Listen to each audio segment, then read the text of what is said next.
인권 변호사 출신 문재인이 정권을 잡은 후 탈북민들의 순환시대가 계속되고 있는 가운데 충격적인 사건이 벌어졌습니다.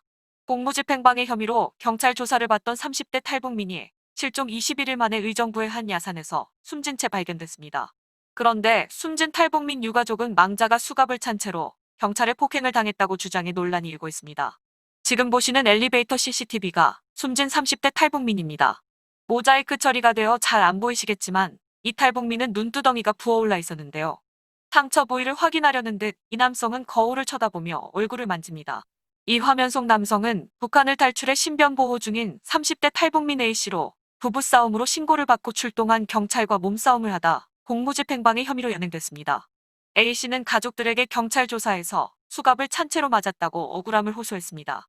A씨는 지난달 27일 한 언론과 인터뷰에서 파출소 가서 수갑 다 채운 채로 손 하나 못 쓰면서 청 맞았다라고 말했습니다.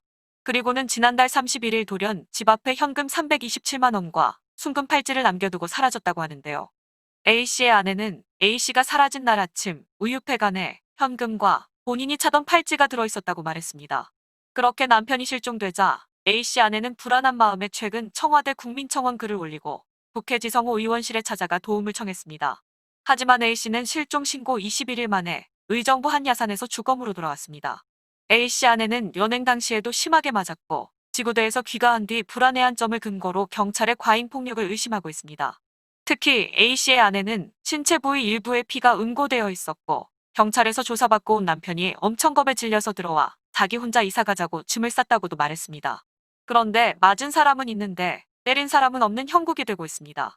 당시 현장에 출동한 경찰은 A씨를 연행하고 조사하는 과정에 과잉 진압은 없었다고 해명했습니다.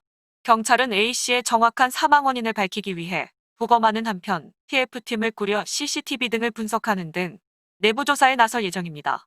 하지만 이 소식을 접한 네티즌들은 경찰이 가해자가 될 수도 있는데 경찰 자체 조사가 말이 되냐며 검찰이 이 사건을 맡던지 국회 차원에서 이 문제를 심각히 다뤄야 한다는 의견들이 올라오고 있습니다. 지금까지 뉴스 데일리 베스트 자막 뉴스였습니다.